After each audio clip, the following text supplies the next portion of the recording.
सगळ्यात अगोदर जर पूजा कशाची होत असेल तर अगोदर पूजा मात्र गणपती बाप्पाची.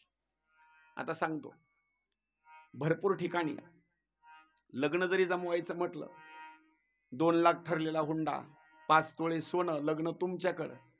मान कशाचा असतो तिथं जमल्याच्या नंतर? सुपारी बरं का. आणि सुपारी फुटल्याशिवाय लग्न जमत नाही. म्हणजे सुपारी म्हणजे कोण?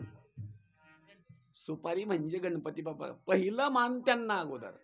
आणि सुपारी फुटली की मग मात्र लोक म्हणतात आता काही नाही बरं का, आता सुपारी फुटली. आता मग काही दुसरे लोक म्हणतात त्यांना 2 लाख हुंडा द्यायची काय गरज होती, मी 1 लाखात जमविलं असतं. मग तिकडले लोक म्हणतात आता काही बोलून उपयोग नाही बरं का, आता सुपारी फुटली. आता त्याचं कारण एक आहे, बाबा पहिलं नमन अगोदर गणपती बाप्पाला केलं की कार्य संपन्न झालं. गणपती बाप्पाला असणारं जिवंत करण्याकरता, उत्तर दिशेकरता चालण्याकरता सुरुवात केली. एका हत्तीचा असणारा शिरच्छेद करून टाकला. त्या हत्तीला दात मात्र 2 नव्हते, एकच असणारा दात होता. त्या शिरकमलाच्या ठिकाणी तो असणारा शिरकमलाचा भाग आणला आणि गणपती बाप्पाच्या असणाऱ्या वर बसवण्यात आला. इतके गणपती बाप्पा सुंदर दिसण्याकरता इथून खालचं सगळं शरीर मानवाचं आणि वरचं असणारं शरीर म्हणजे हत्तीचं. एके हाती दंतू जो स्वभाविता खंडितो. गणपती बाप्पाचं असणारं सगळ्या जणांनी पूजन केलं, नमन केलं. गणाध्यक्षच असणारं पद सुद्धा असणारं देऊन टाकलं. आणि पद दिल्याच्या नंतर मग मात्र गणपती बाप्पाचा सुद्धा असणारा जन्माचा असणारा मोठा सोहळा करण्यात आला. आणि कार्तिक स्वामीला सुद्धा असणारा आनंद झाला. एक पार्वती माता आणि एक असणारी भगवान शंकर कैलास पर्वतावर संपूर्ण असणारा आनंदाचा उत्सव केला. का? गणपती बाप्पा एकतर जिवंत झाले, जन्माची भूमिका आणि त्यांना गणपद असणार देऊन टाकलं म्हणून संपूर्ण आनंदाचा असणारा भाग.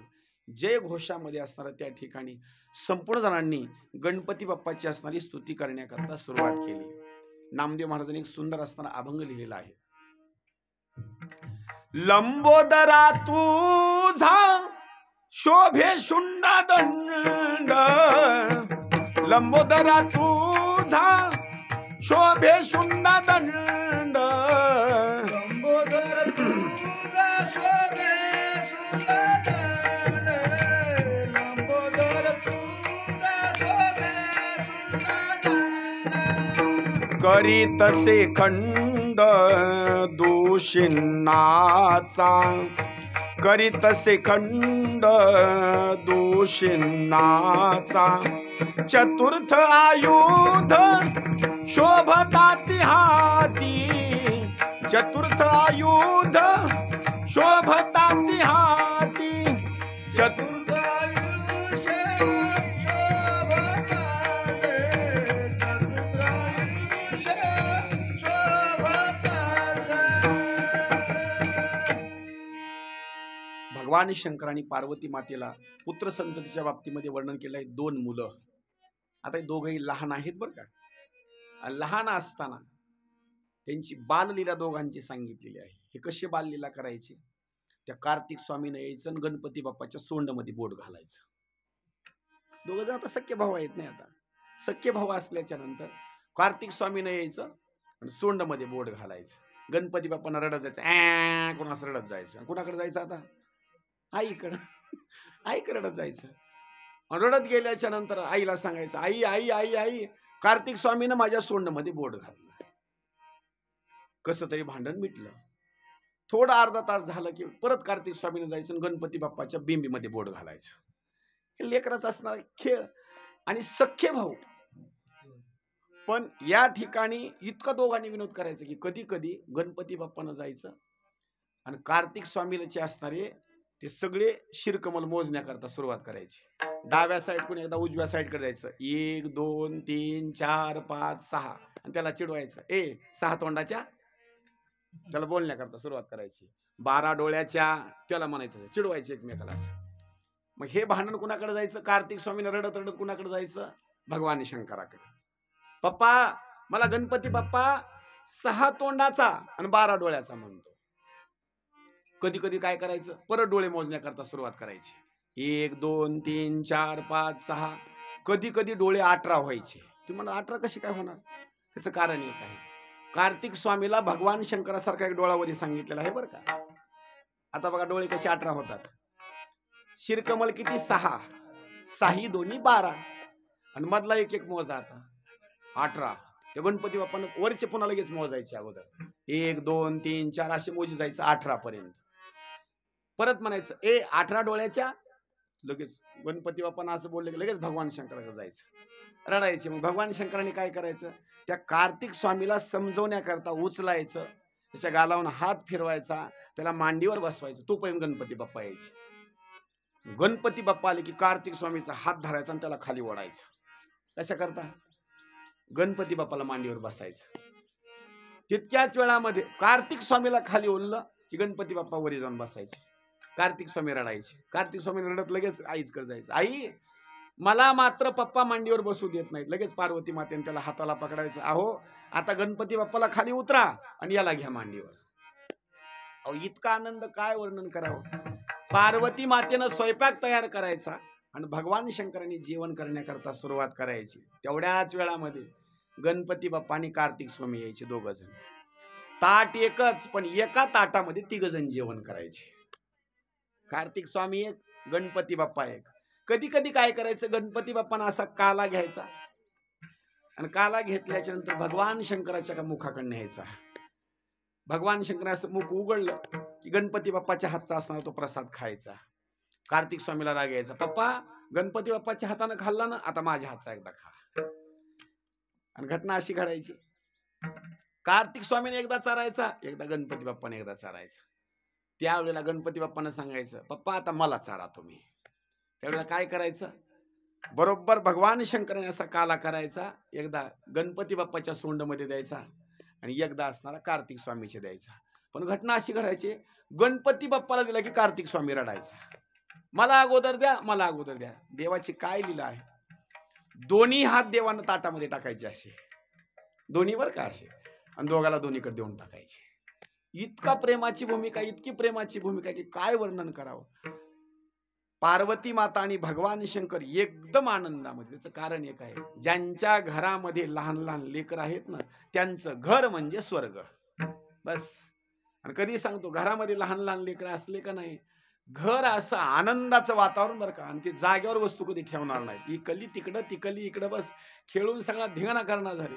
पण एवढा जरी धिंगाणा केला का नाही तरी घरच्या मंडळीला असा राग येत नाही बरं का. कधी कधी रागात 2-2 फटके टाकतील ती, पण लगेच आणखी जेवण्याकरता जवळ बोलवून घेतील.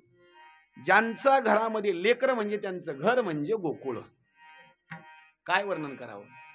आता थोडेसे असणारे ते मोठे झाले आणि मोठे झाल्याच्या नंतर एक दिवस नारदजी आले. नारदजीनं बोलण्याकरता सहज सुरुवात केली, भोलेनाथ माझी एक विनंती आहे, तुमची मुलं आता मोठे झाले आणि माझं असं मत आहे, यांचं कुठेतरी लग्न बघावं तुम्ही. या दोघांना आणखी माहिती नव्हतं बरं का लग्नाचा भाग, अजिबात नव्हते. या दोघांनी लग्न म्हटल्या बरोबर तर सांगितलं, पप्पा अगोदर माझं लग्न करा. गणपती बाप्पा म्हणतात अगोदर माझं लग्न करा आणि कार्तिक स्वामी म्हणतात अगोदर माझं लग्न करा. आता हे एवढे असे काही मोठे नाहीत, पण ते नारदजीनं सांगितल्याच्या त्या दोघांनी वाद करण्याकरता सुरुवात केली. पप्पा माझं लग्न, पप्पा माझं लग्न. ते पाठीमाग पिक्चर आला होता का नाही, बाबा लगीन, तसं ते त्या दोघांनी सांगायचं माझं लग्न अगोदर, यांनी सांगायचं माझं लग्न अगोदर. आता दोघाला प्रश्न पडला ना, बरं लग्न नेमकं अगोदर कुणाचं करायला पाहिजे, कार्तिक स्वामीचं, का तर मोठा आहे बरं का. पण घटना आता असा उलट्या सुरू आहेत बरं का. आता मोठ्याचं लग्न शेवटी आणि बारक्याचं लग्न अगोदर. का, बारका मास्तर आहे ना, कळलं का. त्यावेळेला प्रश्न असा पडला, गणपती बाप्पाचं लग्न करायचं का कार्तिक स्वामीचं करायचं. बरं एकाचं लग्न करावं तर एकाला राग आहे. काही लोकांनी सांगितलं काय करा, दोघांचंही लग्न सोबत करा. त्यावेळेस दोघांनी सांगितलं अजिबात नाही, तसं नाही, एकाच लग्न अगोदर होणार आणि एकाच लग्न नंतर होणार. आता लग्न करायचं तरी नेमकं कुणाचं. भरपूर दिवसाचा कालावधी सुरू झाला, पण दोघांनी जेवण करण्या बसलं की सांगायचं पप्पा लग्न माझं. त्यावेळेस पार्वती मातेनं भगवान शंकरांनी निर्णय घेतला, असं नाही करायचं. म्हटलं आता दोघांपैकी एक जणाचं लग्न अगोदर करायचं ना, एक शिरेत ठेवायची बरं का, एक पण ठेवायचा. दोघाला असं जवळ बसून घेतलं आणि सांगितलं लग्न तुम्हाला दोघालाही करायचंय ना, सांगितलं हो दोघालाही करायचं. मग एक पण ठेवणार आम्ही, जो पण अगोदर जिंकून येईल लग्न अगोदर त्याचं. त्यांनी सांगितलं कुठला पण आहे, काही नाही. या पृथ्वीची असताना प्रदक्षिणा करून जो अगोदर येईल त्याचं लग्न अगोदर. कार्तिक स्वामीला आनंद वाटला. का? माझं वाहन म्हणजे मोर आहे आणि गणपती बाप्पाचं वाहन म्हणजे उंदीर आहे. आता लग्न कुणाचं होणार अगोदर? कार्तिक स्वामी म्हटू लागला माझंच लग्न अगोदर होणार. आनंद वाटला. आईला आणि वडिलांना प्रश्न विचारला कधी सुरुवात करायची या प्रदक्षिणेला? सांगितलं उद्या सकाळी सूर्य उदय झाला की तुम्ही चलण्याकरता सुरुवात करायची. गणपती बाप्पा आणि कार्तिक स्वामी भल्या पहाटे उठले, स्नान वगैरे केलं, वेशभूषा चांगली केली आणि सूर्य उदय होण्याची वाट पाहू लागले. सूर्य उदय झाला आणि बोलण्याकरता सुरुवात केली. 1 2 पुन्हा 3 नसतात बरं का, साडे पुन्हा माडे आणि पुन्हा त्याच्यानंतर 3 बरं का, असं बोलण्याकरता सुरुवात केलं आणि दोघांनी पळण्याकरता सुरुवात केली. कार्तिक स्वामीचा मोर असा उडू लागला आणि गणपती बाप्पाचं असणारे जे वाहन आहे उंदीर, त्या उंदरावर गणपती बाप्पा बसले. त्यांची ढेरी मोठी आणि उंदराला असणारे अंकुश असे मारण्याकरता सुरुवात केली. चापकाचे फटके असे मारण्याकरता सुरुवात केल्याच्या नंतर उंदरानं सांगितलं व देवा व मारून उपयोग नाही आणि तुम्ही मला किती जरी फटके मारले तर माझी एवढी शक्ती नाही म्हटले. या पणामध्ये आपण हरणार आहे तू माझी बेजारी करू नका म्हणले आणि तुम्ही बेजार होऊ नका म्हणले. काय करावं? गणपती बाप्पा ही बुद्धिदाता देवता आहे. सगळ्या जणाला जर बुद्धी प्रदान करणारी जर देवता कोणती असेल तर या ठिकाणी गणपती बाप्पा. सगळ्या जणांचे संकट दूर करण्याकरता जर गणपती बाप्पा गजानना रे गजानना अष्टविनायक गजानना गजानना रे गजानना अष्टविनायक गजानना गजानना रे गजानना अष्टविनायक गजानना गजानना रे गजानना अष्टविनायक गजानना रे गजानना अष्टविनायक गजानना गजानना रे गजानना अष्टविनायक गजानना गजानना रे गजानना अष्टविनायक गजानना गजानना रे गजानना अष्टविनायक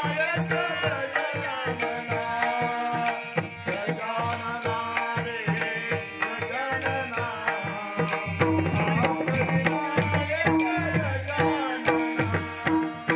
तू सुख करता तू दुःख हरता अष्टविनायक गजानना तू सुख करता तू दुःख हरता अष्टविनायक गजानना सुख करता तू दुःख हरता अष्टविनायक गजानना गजानना रे अष्टविनायक गजानना गजानना रे गजानना अष्टविनायक गजानना गजानना रे गजानना अष्टविनायक गजानना गजानना रे गजानना अष्टविनायक गजानना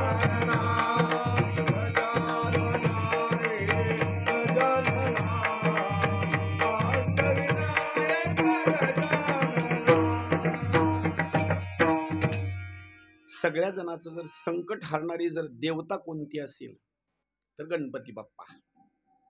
गणपती बाप्पाने एक निर्णय घेतला, आपण ही काही शर्यत आता जिंकू शकत नाही, काहीतरी बुद्धी चलवली पाहिजे. नारदजीचं स्मरण केलं, नारदजीला बोलवून घेतलं. नारदजीला प्रश्न विचारला, सांगा आम्ही असा असा पण केलेला आहे, पण माझी विनंती आहे तो पण मी जिंकावा आणि लग्न कार्तिक स्वामीच्या अगोदर माझं व्हावं. काय करावं लागेल? त्यावेळेस नारदजीने प्रश्न विचारला, दोघांमध्ये पण कोणता आहे? सांगितलं जो पृथ्वीची प्रदक्षिणा करून येईल त्याचं लग्न अगोदर होणार आहे. म्हटले काही हरकत नाही, मी सांगतो तेवढं करा म्हटले. घरी जा, आई आणि वडिलाला सुंदर असणारे 2 चौरंग असतील, पाट असतील, त्यांच्यावर बसवा. पंचामृत आणा, शुद्ध पाणी आणा आणि पाणी आणून त्यांना दोघांनाही आंघोळ घाला. चांगली असणारी स्नान घालायचं, त्यांना वस्त्र नवीन द्यायचं, त्यांचं सुंदर दोघांचं मेकअप करायचं आणि मेकअप केल्याच्या नंतर त्यांना 1 आणि 2 नाही 7 प्रदक्षिणा घालायच्या आणि पाया पडायचं आणि त्यांना विनंती करायचं की आता माझं लग्न करून द्या. तुम्हाला प्रश्न विचारतील की पृथ्वीच्या प्रदक्षिणाला जा, त्यांना उत्तर द्यायचं. असं ग्रंथामध्ये पुराणामध्ये वर्णन केलेलं आहे. ज्यानं आपल्या आईवडिलाला स्नान घातलं, सुंदर मेकअप केलं, वस्त्र दिले आणि तिथं जर प्रदक्षिणा घातली तर त्याला 4 धामाचं पुण्य नवे पृथ्वी प्रदक्षिणेचं पुण्य. आणि हे जर खोटं असलं तर सगळे शास्त्र पुराण वगैरे बंद करून टाका. फक्त एवढंच बोलायचं म्हणजे गप्प बसायचं. नारदजीनं सांगितल्याबरोबर तर गणपती बाप्पानं लगेच वाहन वळवलं बरं का चौकातूनच. चला म्हणले आता घराकडे परत. सगळं बाजारातून सामान घेतलं बरं का, मोठ्या दुकानात जाऊन सगळं सामान घेतलं व्यवस्थित. घरी गेले आणि घरी गेल्याच्या नंतर पार्वती मातेनं भगवान शंकरानं सांगितलं, गणपती आणि तू आणखी गेला नाही का? सांगितलं, आई गेलो म्हणले बरं का, मी परत आलो, माझं थोडंसं काम आहे म्हणले तुमच्याकडे. काय काम आहे? काही नाही म्हणले, मी सांगेल तेवढं ऐकायचं, एक चुप बसायचं म्हणले, एक शब्द सुद्धा बोलायचा नाही. भगवान शंकराच्या हाताला धरलं, पार्वती मातेच्या हाताला धरलं, दोघांकरता 2 पाटा आणली व्यवस्थित. लगेच पाणी, मोठमोठ्या अशा घागरी आणल्या. काय वर्णन करा, अगोदर शुद्ध पाणी, शुद्ध असणार पाणी असं डोक्यावर घालण्याकरता सुरुवात केली. आता मला सांगा, एखादं लहान चिमुकलं लेकरू आहे आणि त्यानं आपल्या वडिलाला आंघोळ घालण्याकरता सुरुवात केली, किंवा लहान लेकरू आहे किंवा मुलगी आहे आपल्या आईला आंघोळ घालण्याकरता सुरुवात केली, इतका आनंद होतो का नाही? काय वर्णन करावं. असे पाय घासण्याकरता सुरू, पाठ घासण्याकरता सुरू. गणपती बाप्पानं भगवान शंकराच्या अशा जटीमध्ये पाणी टाकण्याकरता सुरुवात केलं. भगवान शंकर म्हणतात, बरं झालं वा, कधी आपली जटा आपल्या सोडल्या नव्हत्या, काही नव्हत्या म्हणले. आता जुन्या काळामध्ये जटा सोडायच्या म्हणजे निरमा, लईच वाजर जास्त झालं तर मग रॉकेल. भगवान शंकराच्या जटा सोडण्याचं काम गणपती बाप्पानं. अहो इतकं सुंदर स्नान घालण्याकरता सुरुवात केलं का नाही, काय सांगावं. एखादे वडील अशी शेतातून काम करून यावे, लहान लेकरांना असं डोकं दाबण्याकरता किंवा असं खाजवण्याकरता सुरुवात, शांत झोप लागते अशी. अहो भगवान शंकर असे शांत, काय वर्णन करावं. असं जटीमध्ये असं पाणी टाकण्याकरता, पाठ घासण्याकरता, हातपाय चोळण्याकरता व्यवस्थित. पार्वती मातेला सुद्धा असं स्नान घालण्याकरता सुरुवात केलं. दह्यानं आंघोळ, दुधानं आंघोळ, पंचामृतानं आंघोळ, मधानं आंघोळ, तुपानं आंघोळ. विचार करतात काय आपलं भाग्य असेल, मुलगा असावा तर असा सुंदर. लगेच फुलाचा हार, गंध वगैरे लावून, विभूती लावून एकदम ओके, सुंदर मेकअप. असं खाण्याकरता फळ नैवेद्य वगैरे सुंदर सुंदर पूजा केली. 5 प्रदक्षिणा 7 प्रदक्षिणा केल्या आणि दोघांनी सांगू लागले, गणपती बाप्पा आता पाय जोडा एकदा. 7 प्रदक्षिणा केल्या, दोघाच्याही पाया पडले ना हात जोडून सांगतात, आता बँडवाले बोलवा, सगळी तयारी करा, माझं लग्न करून टाका. भगवान शंकरन पार्वती माता म्हणतात, लग्न करतो आम्ही तुझं, पण अगोदर जसा कार्तिक स्वामी पृथ्वीचं प्रदक्षिणा करण्याकरता गेलेत का नाही, तशी तू सुद्धा पृथ्वीची प्रदक्षिणा कर आणि इथं परत ये, त्यावेळेला तुझं आम्ही लग्न करू. गणपती बाप्पांना हसण्याकरता सुरुवात केली, सांगितलं, आई पप्पा तुम्हाला आणखी कळलं नका, अहो मी 7 पृथ्वीच्या प्रदक्षिणा केल्या. ते म्हणले कुठं केल्या? अहो तुम्हालाच केलं नाही तर म्हटले 7. आणि ज्या मुलानं आपल्या आई वडिलांना स्नान घालून पूजा करून 7 प्रदक्षिणा केल्याच्या नंतर तुम्ही तर एक सांगितली होती, मला तर 7 पृथ्वी प्रदक्षिणेचं पुण्य भेटलं. ती म्हणले असं कुठं आहे? गणपती बाप्पानं सगळे शास्त्र पुराण वगैरे सगळे आणून दिले. आणि जर तुम्हाला माझं जर लग्न करायचं नसेल तर सगळे पुराण वगैरे सगळे असणारे बंद करून टाका. त्यांना प्रश्न पडला, कारण असं पुराणामध्ये वगैरे असं लिहिलेलं आहे बरं का. त्याच्यामुळं आई वडील हे सगळ्यात असणारे श्रेष्ठ आहे, एवढं वर्णन केलेलं आहे.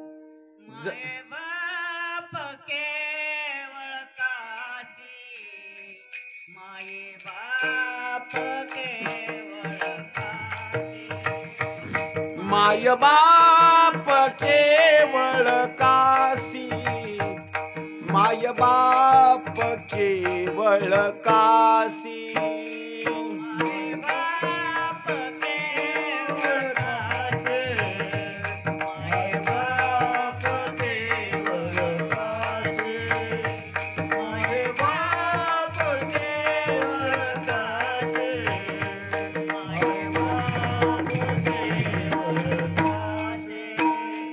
तेने न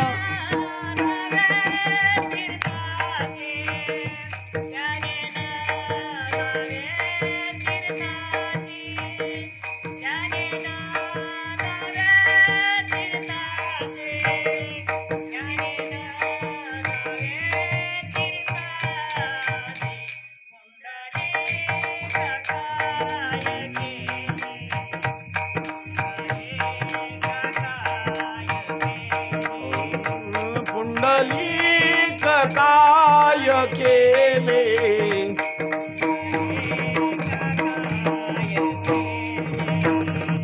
पुंडलिक काय केले, पुंडलिक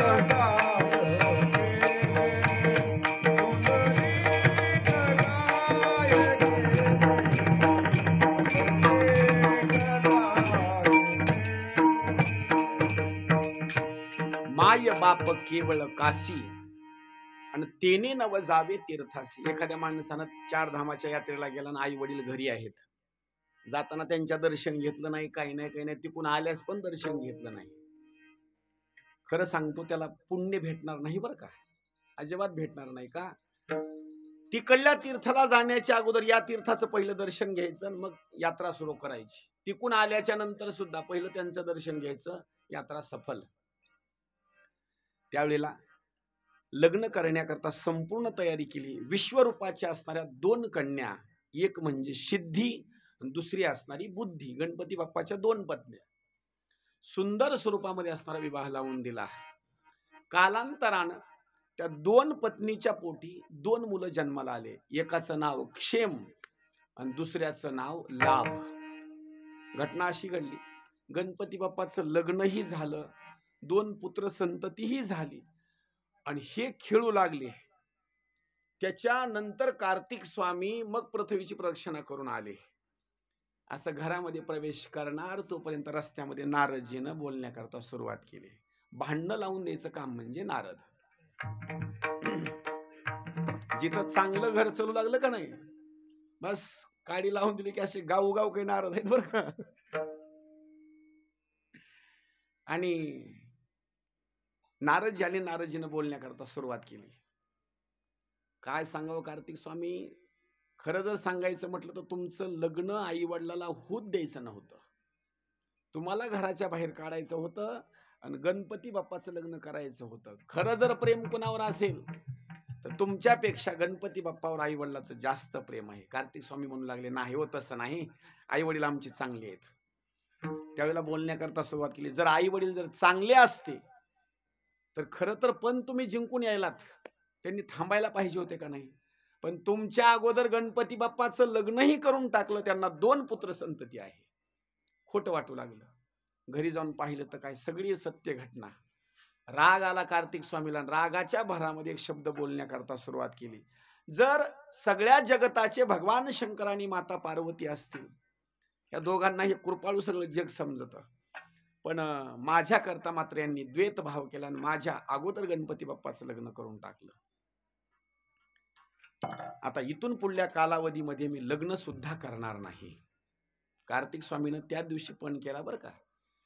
आई वडिलांनी माझ्या संसारामध्ये विष कालवलं, आता इथून पुढे मी लग्न करणार नाही. कार्तिक स्वामीनं आई वडिलाचं दर्शन घेतलं आणि सांगितलं, इथून पुढल्या कालावधीमध्ये मला तुम्ही भेटण्याकरता सुद्धा येऊ नका. बस तुमचा आणि माझा अर्थार्थी काही संबंध नाही. आता राग राग आई वडील विनंती करू लागले, नाही नाही नाही, असं नाही, असं नाही, जाऊ नको कार्तिक स्वामी, थोडं थांब. रागाच्या भरामध्ये कार्तिक स्वामी जे निघून गेले का नाही, क्रौच पर्वतावर निघून गेले. कार्तिक स्वामीचं राहण्याचं ठिकाण म्हणजे क्रौच पर्वतावर.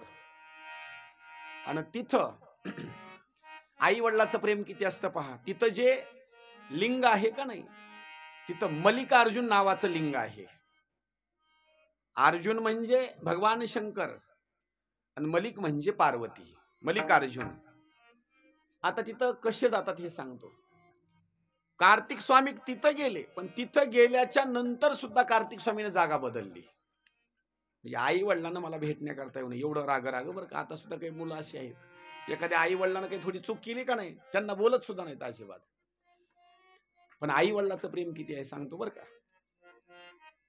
कार्तिक स्वामीनं आई वडिलाचा त्याग केला, लक्ष करा बरं का. पण आई वडिलाचं प्रेम मुलावर किती असतं. मुलानं कार्तिक स्वामीनं आई वडिलाचा त्याग केला, पण आई वडिलानं कार्तिक स्वामीचा त्याग नाही केला. आमोशाच्या दिवशी पार्वती माता त्या क्रोश पर्वतावर जाते. दोघांनी वारी सुरू केल्यात बघा तिथल्या. आमोशाच्या दिवशी पार्वती माता तिथं जाणार, तिथं थांबणार, पार्वती माता परत येणार आणि पौर्णिमेच्या दिवशी भगवान शंकर तिथं जाणार. किती आई वडिलाचं प्रेम आहे विचार करा. पण तिथून पुढं कार्तिक स्वामीने मात्र जीवनामध्ये निर्णय घेतला, माझ्या दर्शनाला मात्र कोणी सुद्धा यायचं नाही आणि मला भेटण्याकरता सुद्धा कोणी यायचं नाही. कार्तिक स्वामी म्हणजे ब्रह्मचारी आहेत बरं का. हा, आणि महिलेच्या बाबतीमध्ये त्यांना मात्र दर्शनाची भूमिका नाही, ते ब्रह्मचारी आहेत. अशी ही थट्टा भलभल्याशी लाविला बट्टा. कार्तिक स्वामी म्हणजे हनुमंतरायासारखे असणारे ब्रह्मचारी, शुकाचार्यासारखे असणारे ब्रह्मचारी, इतकं त्यांची महान असणारी भूमिका सांगितलेली आहे. नाथबाबांनी तर एक सुंदर असणारं प्रमाण त्यांच्याकरता लिहिलेलं आहे. थट्टे पासून सुटले चौघे जण, शुक भीष्म हनुमान. पहा, नंबर 1 शुक, नंबर 2 ला भीष्माचार्य, नंबर 3 ला हनुमंतराय. शुक भीष्म हनुमान, चौथा कार्तिक स्वामी जान आणि त्याला नाही बट्टा. अशी ही थट्टा भलभल्यासी लाविला बट्टा. म्हणून कार्तिक स्वामीच्या बाबतीमध्ये सुद्धा असतात. या ठिकाणी असणारी आपण कथा श्रवण केलेली आहे. याच्या पुढे असणारी एक सुंदर असणारी एक कथा सांगितलेली आहे. भगवान शंकराने एक लीला केलेली आहे. त्रिपुरासुर नावाच्या दैत्याचा असणारा अंत केलेला आहे. काही लोक पशुपतीनाथाला जातात, त्या पशुपतीनाथाचं चरित्र इथं सांगितलेलं आहे. आणि त्या पशुपतीनाथाचं चरित्र सांगत असताना आपण थोडंसं असणार एक भजन घेऊ. सगळ्या जणांनी टाळी वाजून सुंदर भजन करा. त्याच्यानंतर असणार ते चरित्र आपण पाहू.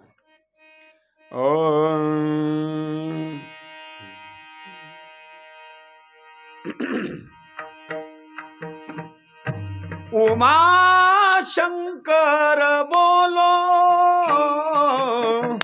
उमा शंकर बोलो,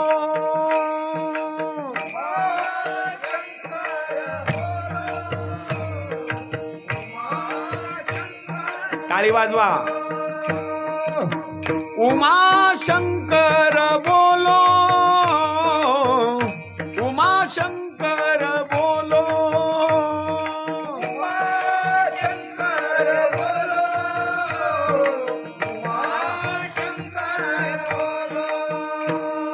उमा शंकर, उमा शंकर, उमा शंकर, उमा शंकर,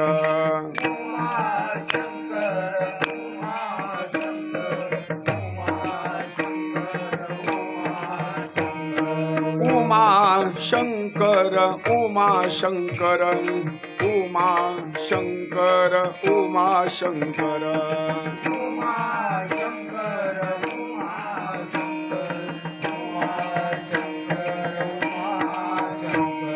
उमा शंकर बोलो, उमा शंकर बोलो,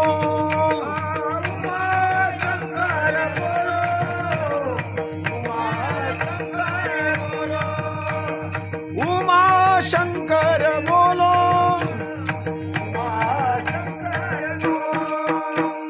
उमा शंकर, उमा शंकर, उमा शंकर, उमा शंकर,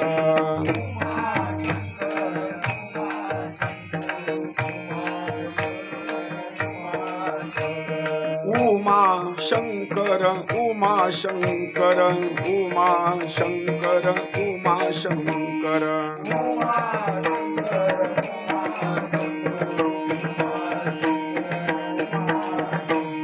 उमा शंकर शंकर बोलो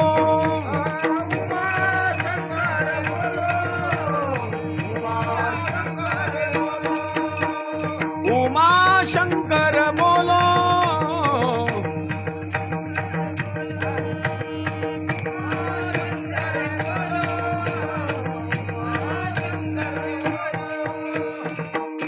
उमापति महादेव की सोमेश्वर भगवान परळी वैजनाथ भगवान की पुढलं जे चरित्र आहे तारकासुराचा असताना जो वधाचा भाग आहे त्याच्या पोटी 3 मुलं सांगितलेली आहेत. आपण कुठं कुठं असं वर्णन भगवान शंकराचं केलेलं आहे. त्यांचं एक नाव सांगितलेलं आहे. त्रिपुरासुराचा वध केल्यामुळं त्रिपुर असं सुद्धा त्यांना म्हणतात. आता हे त्रिपुर म्हणजे कोण? तारकाक्ष नावाचा असणारा एक दैत्य कार्तिक स्वामीने असणारा त्यांचा वध केला. त्यांच्या पोटी 3 मुलं जन्माला आले. नंबर 1 तारकाक्ष, विद्युन्माली आणि कमलाक्ष. ब्रह्मदेवाची आराधना केली आणि वरदान मागून घेतलं, आम्हाला मरण येऊ नये. ब्रह्मदेवानं सांगितलं तुम्ही कुठल्या जरी दुकानात गेलात तुम्हाला प्रत्येक वस्तू भेटेल, कारण काही दुकानं जनरल स्टोअरचे असतात. पण किती जरी मोठं दुकान असलं तिथं जाऊन जर एखादं गिराईक म्हटलं मरणावर एखादं औषध असलं तर द्या, तर भेटेल का? मरणावर सुद्धा औषध आहे बरं का, लक्ष देऊन ऐका. तुम्ही म्हणाल नाही का? मरणावर सुद्धा औषध आहे. मरणावर औषध म्हणजे मरण. मरणावर औषध म्हणजे मरणावर औषध म्हणजे मरणच, दुसरं तिसरं औषध नाही बरं का. विद्युन्माली, तारकाक्ष आणि कमलाक्ष ब्रह्मदेवाची आराधना केली. ब्रह्मदेवानं सांगितलं मरणाला बाबतीत औषध नाही, तुम्हाला मरावंच लागेल. मग सांगितलं आम्हाला एक वरदान द्या, असा असणारा रथ असावा की इथून पाठीमाग रथच तसा तयार झाला नाही असा रथ असावा. नंबर 2 त्याचा सारथी सुद्धा असा असावा की आजपर्यंत सारथीच झाला नाही तसा, असा सारथी असावा. आणि असा योद्धा असावा की आजपर्यंत योद्धा तसा झाला नाही असा योद्धा असावा. अशाच माणसाच्या हातातून मरण द्यावं. ब्रह्मदेवानं सांगितलं तथास्तु. आणि त्यांनी वरदान एक मागून घेतलं होतं, आम्हाला असे 3 नगर द्या की त्या 3 नगराची रेषा एकच असावी. एक नगर स्वर्ग लोकामध्ये असावं, एक आभाळामध्ये किंवा आकाशामध्ये असावं, आणि पृथ्वी तलावर असावं, आणि आम्ही 3 जण भाऊ एका रेषामध्ये राहावं. ते नगर असं बनवलं. सगळ्यात उंच ठिकाणी राहणारा तारकाक्ष, त्याचं नगर सगळं नगर म्हणजे सोन्याचं. काही लोक राजा रावणाला श्रीमंत समजतात, पण राजा रावण सुद्धा तेवढा श्रीमंत नाही बरं का, या तारकाक्ष एवढा. तुम्हाला कसं काय? राजा रावणाच्या लंकेमध्ये सुद्धा काही कमतरता होती. लंके माझी घरे किती ती ऐका, सांग तसे संख्या जैसी तैसी.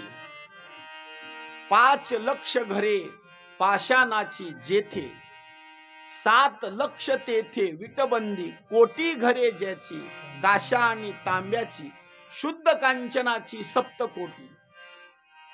पण तिथं सुद्धा काही भाग सांगितलेला आहे. कोणते घर पाषाणाची होते म्हणजे दगडाची होती, कोणते घर विटाची होते. 4 इंचाची जरी वीट घ्यायची म्हटलं तर आता 6,500 7,000 रुपये काय आहे, हजार. आणि जर 6 इंचाची घ्यायची म्हटलं तर 12,000 13,000 14,000. तिथं असे घर किती होते?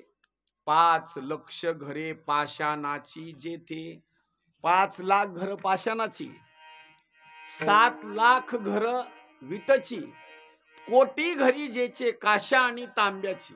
कासा आणि तांब कोट्यावधी घर. शुद्ध कांचनाची 7 कोटी, 7 कोटी घर सोन्याची होती. पण सगळी लंका सोन्याची नव्हती. पण या तारकाक्षाचं वर्णन केलेलं आहे. सगळं त्याचं गाव म्हणजे कशाचं? नुसतं सोनच. त्याच्यानंतर दुसरे गाव सांगतो. सुदामा ब्राह्मण दुःखे दारिद्र्य पिढीला,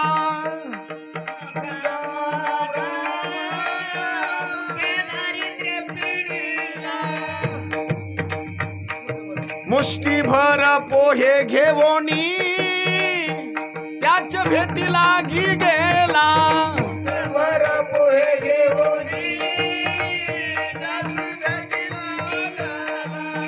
शुद्ध भाव देखोनी या गाव सोनियाचा विधला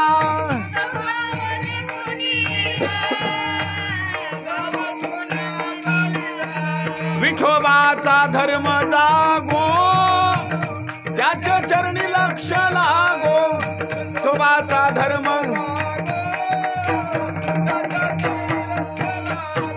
विठोबाचा धर्म जागो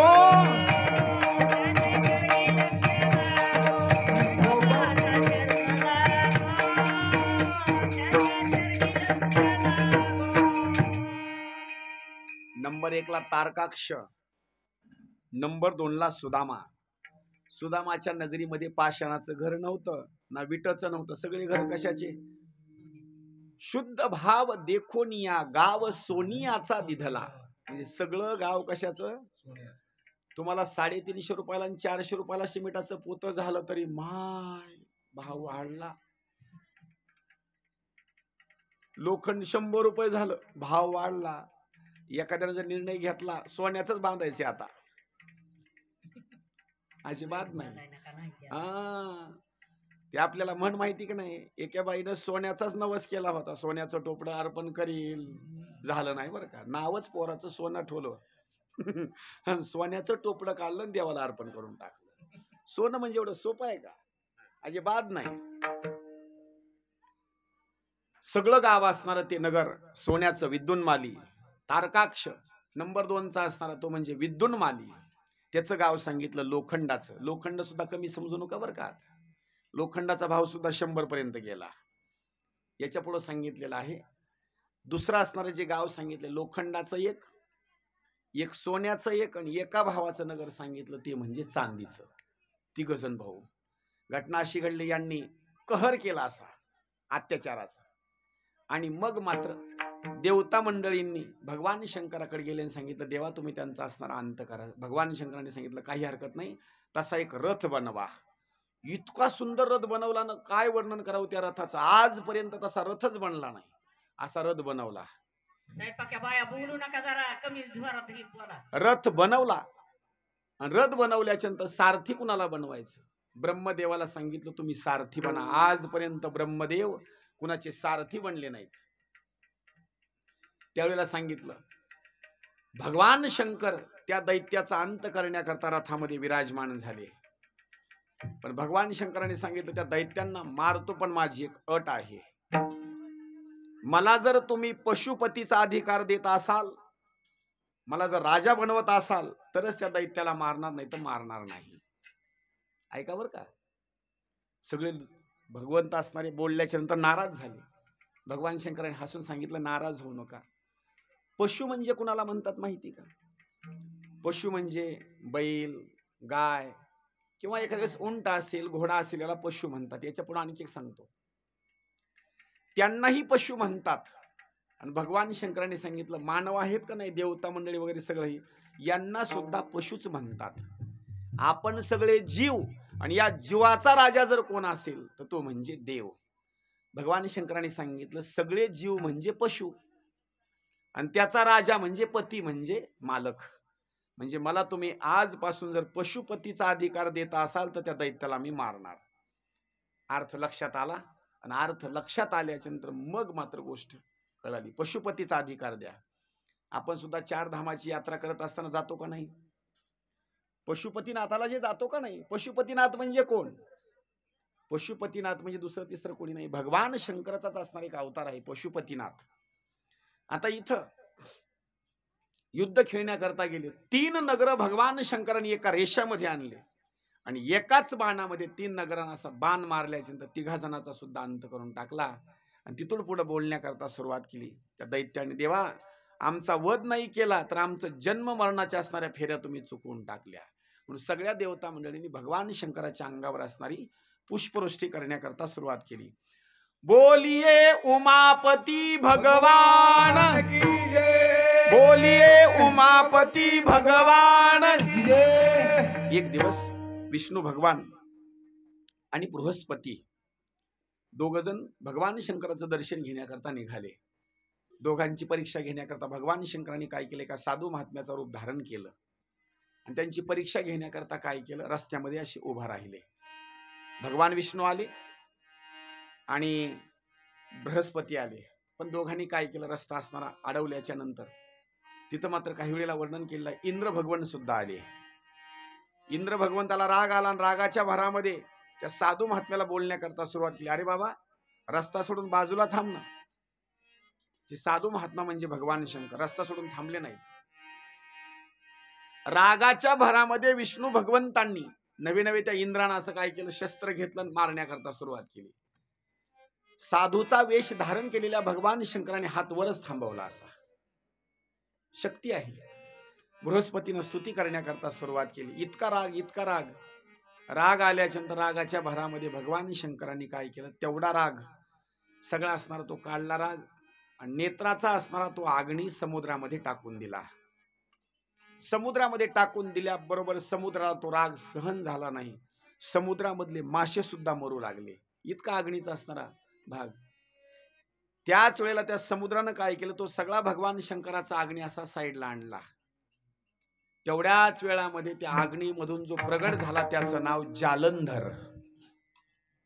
बालकाचं असणार रूपांतर झालं आणि रूपांतर झाल्याच्या नंतर त्यानं रडण्याकरता सुरुवात केली. इतकं रडण्याकरता सुरुवात केली, इतकं रडण्याकरता सुरुवात केली की ते रडण्याचा आवाज मात्र कुणालाही सहन झाला नाही. सगळं त्रिभुवन असणार असं हादरून गेलं. भीतीचं वातावरण निर्माण झालं. ब्रह्मदेव आले. ब्रह्मदेवाच्या हातामध्ये त्या समुद्रानं काय केलं, तो बालक उचलला आणि ब्रह्मदेवाच्या हातामध्ये दिला. ब्रह्मदेवानं प्रश्न विचारला, याचा जन्म जो झालेला आहे त्या जन्माची हकीकत सांगा. समुद्रानं सांगितलं, भगवान शंकराच्या नेत्रापासून अग्नीपासून हा जन्माला आलेला आहे. तोपर्यंत ब्रह्मदेवानं जात कर्म करण्याकरता सुरुवात करत असताना ब्रह्मदेवाचा असणारा त्यानं गळा दाबण्याकरता सुरुवात केली. त्या लेकरानं गळाच सोडीना. आता सुद्धा सांगतो, एखादं लहान लेकरू असावं, त्याचे जे नख असतात का नाही, छोटे छोटे असे नख इतके तीक्ष्ण असतात ना, एखाद्या माणसाच्या गाला जर असा बुचकुरा घेतला की नाही, डोळ्याला पाणी येतं लगेच. अहो, त्या जालंधरानं नव्हे त्या लेकरानं ब्रह्मदेवाचा गळा पकडला आणि गालाला असं ओरबाडण्याकरता सुरुवात केल्या. बरोबर ब्रह्मदेवाच्या डोळ्यामधून असणाऱ्या अश्रूच्या धारा लागल्या. ब्रह्मदेवानं निर्णय दिला, ज्यानं माझ्या डोळ्यामधून अश्रूच्या धारा आणल्या, याचं दुसरं नाव तरी काय ठेवावं आता. जालंधर म्हणजे ब्रह्मदेवाच्या डोळ्यामधून निघालेले जल म्हणजे अश्रू हे त्या लेकराच्या असणाऱ्या अंगावर पडले.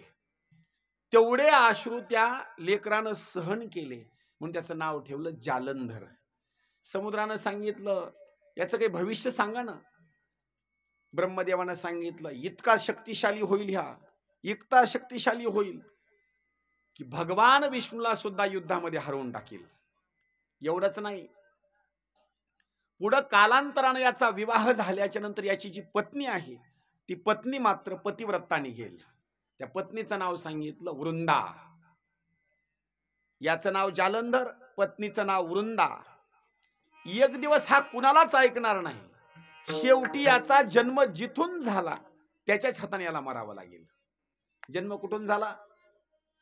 भगवान शंकराच्या नेत्रकमलापासून म्हणजे नेत्रापासून.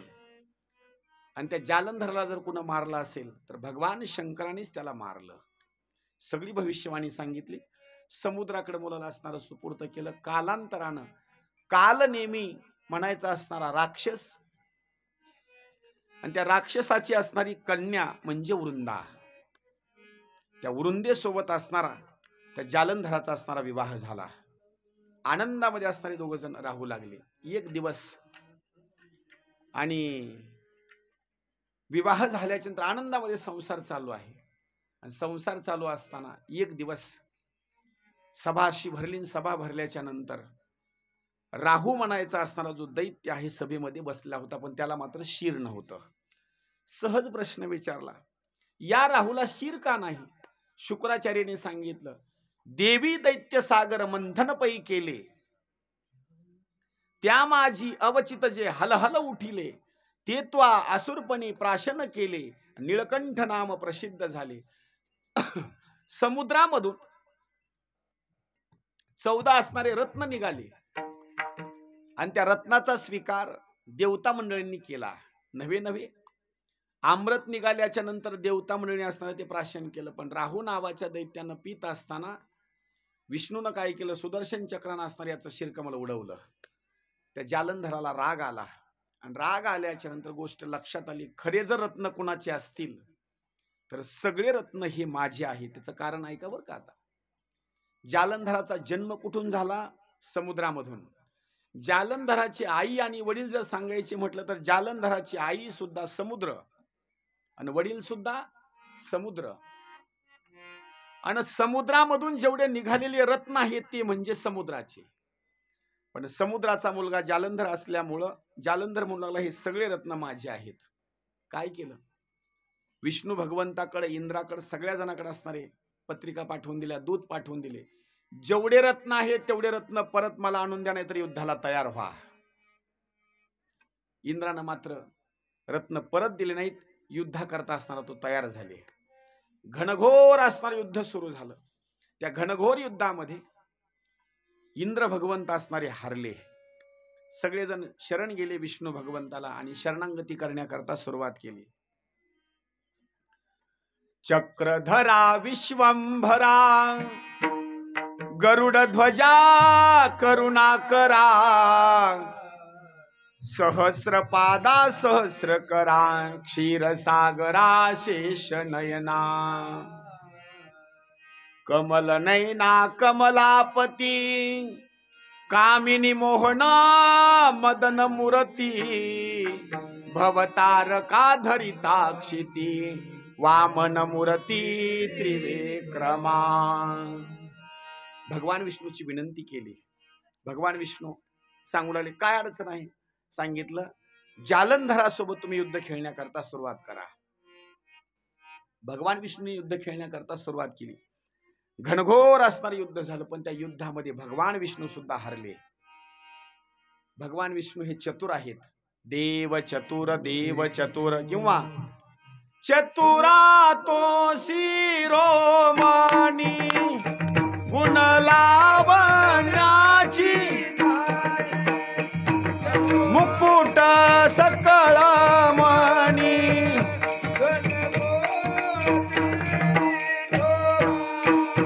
चतुरा तो शिरोमणी गुण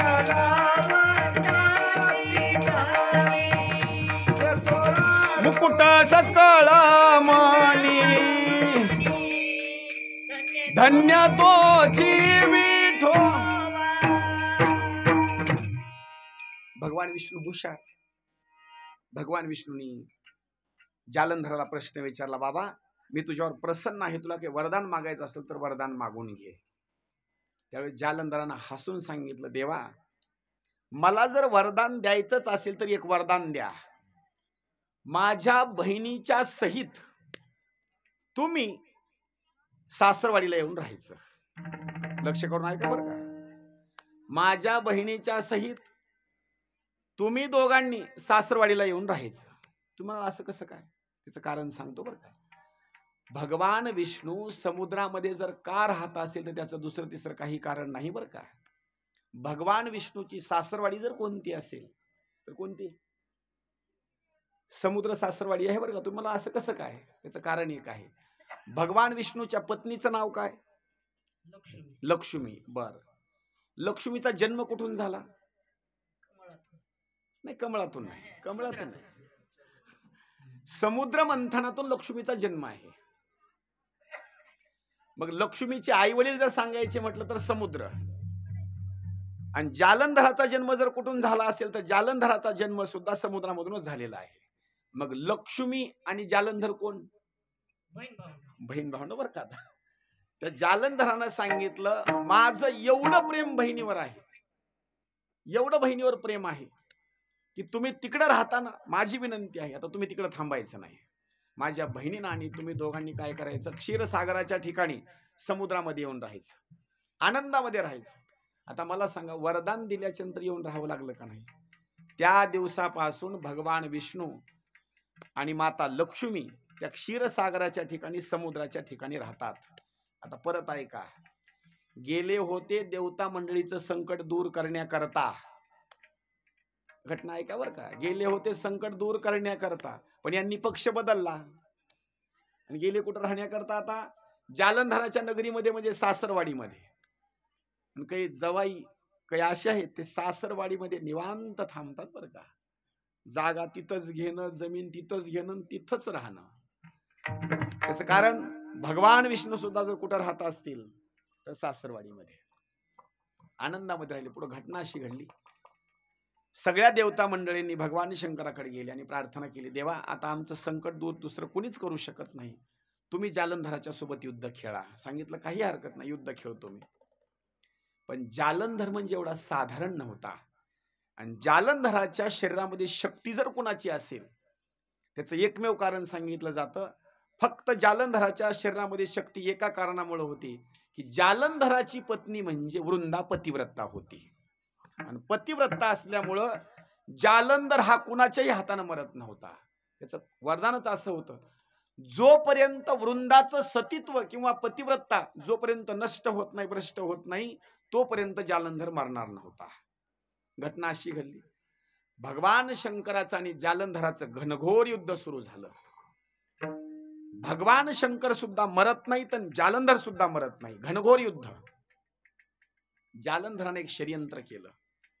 भगवान शंकराला फसवण्याकरता जालंधरानं काय केलं, भगवान शंकराचं रूप धारण केलं आणि पार्वती मातेकडे असणारे निघून गेले. मनामध्ये विकार. तिथपर्यंत गेल्याच्या नंतर पार्वती मातेनं षडयंत्र ओळखलं, हे भगवान शंकर नाहीत, हा तर जालंधर आहे. पार्वती मातेनं ओळखल्याबरोबर पार्वती मातेनं पुन्हा षडयंत्र केलं, मी आदिमाया शक्ती आहे, मला समजत नाही का? भगवान विष्णूचं स्मरण केलं आणि सांगितलं, भगवान विष्णू माझी विनंती आहे तुम्हाला, देवा जसं यानं षडयंत्र केलेलं आहे का नाही, यानंतर नाटक केलं, पण तुम्ही मात्र याच्या घरी जायचं आणि याची जी पत्नी आहे का नाही, हिचं सतीत्व असणार किंवा जी काही पतिव्रता आहे हे पण असणारा तो नष्ट करून टाकायचा. भगवान विष्णू हे मायावी आणि मायावी असल्यामुळं भगवान विष्णूनं डायरेक्ट स्वरूपामध्ये जिथं जालंधर राहत होता त्या नगरीला निघून गेले. आता खरा जालंधर भगवान शंकराच्या सोबत युद्ध खेळत आहे. नगरीमध्ये भगवान विष्णूनं प्रवेश केला. रात्रीची असणारी वेळ आणि रात्रीच्या वेळेमध्ये भगवान त्या विष्णूंनी सगळ्या नगरीला असणारा मोहनाचा असणारा भाग टाकून दिला. रात्रीची वेळ, थोडासा स्वर धरा बरं. आणि सगळ्या नगरीला मोहून टाकल्याच्या नंतर जालंधराची असणारी जी पत्नी आहे तिचं नाव आहे वृंदा, रात्री झोपलेली. झोपल्याच्या नंतर तिला भगवान विष्णूनं स्वप्न पाडलं. देव किती लीला करतो विचार करा बरं का. आता त्या वृंदेला स्वप्न पाडलं आणि काही सांगतो, काही स्वप्न खरे होतात बरं का, खोटे होत नाहीत. पण ते स्वप्न कधी पडावं लागतं माहिती का? भल्या पहाटे सकाळी 4 वाजता जर स्वप्न पडलं का नाही, सकाळचं स्वप्न म्हणजे साखर झोपेचं स्वप्न एकदम खरं होतं, त्याच्यात काही खोटच नाही बरं का. पण आपले सगळे स्वप्न मात्र सगळे खोटे. काय सांगावं काय नाही. एक पती परमेश्वर भल्या पहाटे स्वप्न पडलं, काय सांगावं काय नाही. कापूस लावला, बाजरी पेरली, सगळं धान्य वाहनाच्या माग वाहनाच्या माग वाहन वाहन वाहन सगळे लातूरला वाहन नेले. एवढी पट्टी आली, एवढी पट्टी आली की काय सांगावं काय नाही. एवढं गठुडं पैशाचं. हे सगळा खेळ कशामध्ये झाला माहिती का? स्वप्नात बरं का. भावच असा लागला धान्याला की सगळे वाहन भरून गेले, एवढं गठुडं पैसे आणलं. ठोयचे कुठं? राजा राणी कपाट सुद्धा येताना इकडे आणलं. घरी गेल्यास म्हणले कपाट नाही, कपाट आणलं आणि तेवढे कपाटामध्ये आता पैसे ठेवणार. घरी कपाट आणलं, ठेवलं, कपाट उघडलं आणि पैसे असे ठेवण्याकरता सुरुवात केली. पैसे ठेवण्याकरता सुरुवात केल्या बरोबर इकडे पत्नीनं उठवलं, उठा, लाईट आली, रांजणामध्ये पाणी नाही भरायला, आंघोळीला पाणी नाही, उठा. इतका त्याला राग आला का त्यानं म्हणला जरा 5 मिनिट जर थांबले असतीस काय बिघडलं असतं का म्हणला. एवढे पैसे कपाटात ठेवतो म्हणला. कपाटाला चावी लगेच लावून खिशामध्ये घेत होतो. मला 5 मिनिट दम काढायचं बिघडत होता. आता मला सांगा, हे आपले स्वप्न आहेत, हे खरे होतात का? अजिबात नाही, सगळे स्वप्न जे होतात. जेविले जाईल रे. आणि काही माणसाला उलटे स्वप्न पडतात बरं का. स्वप्न असं पडतं, मी मेलो, 4 जण आले, हातपाय बांधले, उचलून नेलं, तिथपर्यंत नेलं, सगळे लोक रडायलेत, हा, पाणी पाजलं, सगळी क्रिया केली. एक जण आला, हातामध्ये अग्नी घेतलं, आणि आता लावणार अग्नी, मला पोळणार म्हणून उठलो, बस संपलं. ते आपले स्वप्न. पण काही स्वप्न खरे ठरले बरं का, खोटे नाहीत. एक स्वप्न मंदोदरीला पडलं, पण ते मंदोदरीचं स्वप्न बरोबर तंतोतंत खरं ठरलं, आणि तिनं राजा रावणाला सांगण्याकरता सुरुवात केली. मंदोदरी सांगे रावणा प्रती,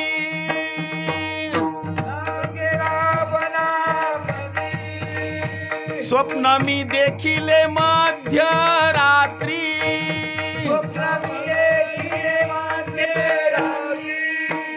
नेनो वानर मिळाले किती,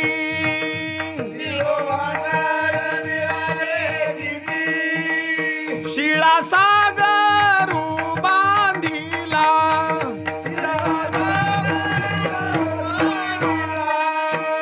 दोघे धनुर्धर वीर वानर, दोघे धनुर्धर वीर वानर, दोघे धनुर्धर.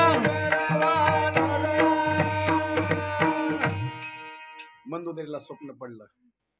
स्वप्नातून जागृत अवस्थेमध्ये आली, मालकाला सांगू लागली, मालक ऐका, मंदोदरी सांगे रावणा प्रती, स्वप्न मी देखिले मध्यरात्री, नेनो वानर मिळाले किती. मालक ऐका, तुम्ही ज्या सीतेला चोरून आणलं का नाही, मला असं वाटतं एक वानर लंकेमध्ये आलेला आहे.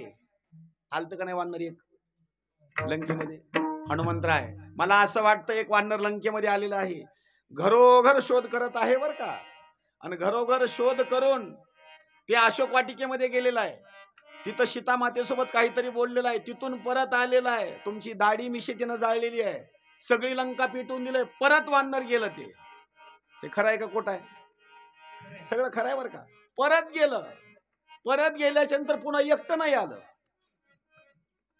पुन्हा तर 18 पद्म वानर घेऊन आलं. बरं, आल्याच्या नंतर तिथं येऊन काय कांदा पोहे खाऊन गेले का? ते काय सगळ्या जणांना मारलं, आणि प्रभू श्री रामचंद्रजींनी तुम्हाला बाण मारून तुमचा असणारा शिरच्छेद करून टाकला, आणि तुमचं असणारं प्रेत रक्ताच्या थारोळ्यामध्ये असं पडलेलं मी स्वतः माझ्या डोळ्यानं बघितलं. मालक ऐका, आणि त्या सीतेला असणारं पाठीमागं सुपूर्त करून टाका. त्या राजा रावणानं सांगितलं, ही बिस्लरीची बाटली घेऊन पाणी पी, एकदा जाग हो म्हणला. एकदा विश्वास ठेवला का? नाही ठेवला. पण काही स्वप्न खरे ठरले बरं का. तिनं एकदम तंतोतंत सांगितलं होतं. इथं स्वप्न पाडलं भगवान विष्णूनं वृंदेला. स्वप्न असं पाडलं, जालंधराचं आणि भगवान विष्णूचं, भगवान शंकराचं युद्ध झालं. त्या युद्धामध्ये घनघोर युद्ध, आणि युद्ध झाल्याच्या नंतर जालंधराचा असणारा अंत झाला, आणि जालंधराला दक्षिण दिशेकडे असणारं मारहाण करीत घेऊन चाललेले आहेत. आणि मारहाण करून घेऊन जात असताना जालंधर रडू लागलेला आहे. हे स्वप्न पडल्याच्या नंतर रात्रीच्या वेळेला ती वृंदा असणारी जागृत अवस्थेमध्ये झाली, रडण्याकरता सुरुवात केलं. का? स्वप्न पडलं तिला मालकाचं, माझे मालक मरण पावले म्हणून स्वप्न. रडण्याकरता सुरुवात केली, परत झोपण्याकरता सुरुवात केली. पण हे विचित्र स्वप्न पडल्यामुळे तिला झोपच येईना. पुन्हा परत उठली, पलंगावर बसली, मन लागना. थोडस 4 पावलं चालण्याकरता सुरुवात केली, घराच्या बाहेर आली. बगीचा होता, बगीच्यामध्ये निघून गेली, तिथंही मन लागना. चलत चलत दुःखामध्ये तिच्या लक्षातच राहिलं नाही, चालत चालत चालत अरण्यामध्ये निघून गेली. घटना अशी घडली, सगळी विष्णू भगवंतानं केलेली माया अरण्यामध्ये चलत जात असताना त्या दुःखामध्ये लक्षातच राहिलं नाही, इतक्या लांब मी राज्य सोडून आले म्हणून. त्याच अरण्यामध्ये भयानक स्वरूपामध्ये 2 राक्षस या वृंदेला बघितल्या बरोबर तिच्या असणारी पाठीमागे लागली खाण्याकरता. वृंदा एवढी भयभीत झाली की आता मी वाचत नाही म्हणून तिनं पळण्याकरता सुरुवात केली. तोपर्यंत भगवान विष्णूनं त्याच अरण्यामध्ये एका साधू महात्म्याचा असणारा वेश धारण केला आणि मांडी घालून बसण्याकरता सुरुवात केली. अशी मांडी घातली, ओम नमः शिवाय, ओम नमः शिवाय. भगवान विष्णूची माया. आता हे साधू म्हणजे साधू नाहीत बरं का, हे साधू म्हणजे भगवान विष्णू. ज्या वेळेला ही वृंदा धावू लागली, तिला असं वाटलं आता मी वाचत नाही. तेवढ्याच वेळामध्ये धावत धावत धावत तिला साधू महात्मा दिसला. आता हा साधू महात्मा नाही बरं का. धावत धावत गेली त्या साधू महात्म्याच्या गळ्याला जाऊन अशी मिठी मारली. कशा करता? हा साधू महात्मा माझे प्राण वाचविल म्हणून. पतिव्रत्या स्त्रीचा असा एक धर्म सांगितलेला आहे, तिचा स्पर्श दुसऱ्या परपुरुषाला होऊ नये. पहिलं इथं बरं का कारण सांगितलं. स्पर्श झाला, थोडस पातिव्रत्याचा असताना भंग होण्याची भूमिका झाली. तेवढ्याच वेळामध्ये तिच्या लक्षात आलं मी पतिव्रत आहे, माझा स्पर्श परपुरुषाला झाला. लगेच मिठी असणारी सोडून दिली आणि तिने हात जोडले. महात्मान, साधू महात्मा, माझं संरक्षण करा. माझ्या पाठीमागे 2 असणारे दैत्य राक्षस लागलेत, माझं संरक्षण करा. आता ही विष्णूची माया आहे. विष्णू भगवंतानी अशी चुटकी वाजवली. फक्त मागे जे 2 राक्षस आले होते का नाही, अशी चुटकी वाजवून सांगितलं चलो जाओ. नुसती चुटकी वाजवली, त्यांना सांगितलं चला पळा. चुटकी वाजवल्याबरोबर ते 2 राक्षस लगेच निघून गेले ना. ती वृंदा विचार करते, काय महात्मा, साधू महात्मा आहे, इतके अक्राळ विक्राळ असणारे राक्षस. या साधू महात्म्या नुसती चुटकी वाजवणे असं जाण्याकरता सांगितलं, बरोबर निघून गेले. महात्मा साधारण दिसत नाही, मला जे स्वप्न पडलेलं आहे खरं आहे का खोटं आहे एकदा विचारावं. लगेच दर्शन घेतलं आणि सांगितलं, महाराज मी एक प्रश्न विचार, त्याचं सुंदर उत्तर द्या बरं का. रात्र भरपूर झालेली आहे, मला झोप येत नाही, मला वाईट स्वप्न पडलेलं आहे. माझी एक विनंती आहे, माझे मालक युद्धाला गेलेले आहेत आणि माझी विनंती आहे, नेमकं माझ्या मालकाचं काय झालं हे मला सांगा. भगवान विष्णू डोळे झाकले आणि डोळे झाकल्याच्या नंतर आकाशाकडे पाहिलं. परत सगळी माया आहे बरं का. आता हे असं आकाशाकडे पाहिलं, असं बोलवण्याकरता सुरुवात केली. परत वर बघितलं, असं बोलवलं आणि 2 बोट केले. आकाशातून 2 वानरं खाली आली. आता सगळी माया आहे बरं काय. 2 वानरं खाली आले आणि 2 वानरांनी लगेच साधू महात्म्याचं दर्शन घेतलं. आणि ते वानर बोलू लागले, देवा काय काम आहे सांगा ना. हा पटकन जायचं, जिथं भगवान शंकराचं आणि जालंधराचं युद्ध चालू आहे तिथं नेमका काय प्रकार आहे आणि जालंधराचा नेमका इतिहास काय आहे, काय घटना घडलेली आहे, तिथला सगळा समाचार सांगण्याकरता घेऊन यायचं. एवढंच नाही, जर एखाद्या वेळेस जालंधराचा मृत्यू झाला असेल तर परत जायची गरज नाही, त्याचं प्रेतच घेऊन या इकडं. आता ही सगळी लीलाच आहे. 2 वानरे जे गेले का नाही, गेल्याबरोबर ह्यांना सगळी माया असणारी, गेल्याबरोबर जालंधराचं प्रेतच घेऊन आले. आता मला सांगा, ही पतिव्रता आहे, मालक समोर मरण पावले, तिला किती दुःख होईल. त्या वृंदेनं टाहो फोडणार रडण्याकरता सुरुवात केली. इतकी रडली की थोडीशी शुद्धीवर आली, रडणं बंद केलं आणि परत साधू महात्म्याचे पाय धरले, बोलू लागले, महाराज माझी एक विनंती आहे तुम्हाला बरं का. तुम्ही एवढे शक्तिशाली आहेत, नुसती चुटकी वाजवल्याच्या नंतर 2 राक्षस पळून गेले. नुसती चुटकी वाजवल्याच्या नंतर आकाशातून असं बोलवल्याच्या नंतर 2 वानर आले. चुटकी वाजवल्याच्या नंतर आदेश दिल्याबरोबर हे 2 वानर तिथपर्यंत गेले, माझ्या पतीचं प्रेत घेऊन आले. म्हणजे तुम्ही साधारण नाहीत बरं का. विष्णू भगवंतांनी हसलेन सांगितलं, मी साधारण नाही बरं का. बोलण्याची भाषा कशी आहे पहा, मी साधारण नाही. मी कोण आहे?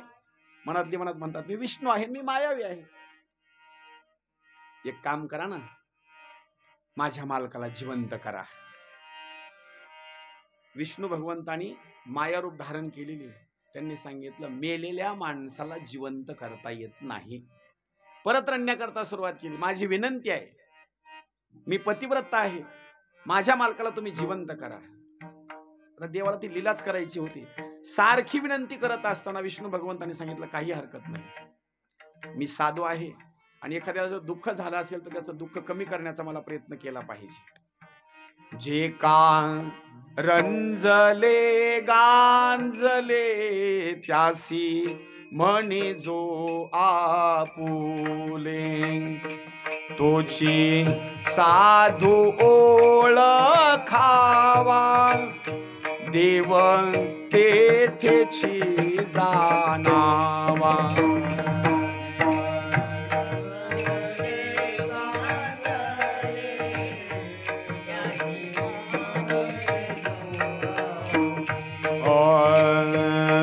तुझी साधू ओळखावा देव.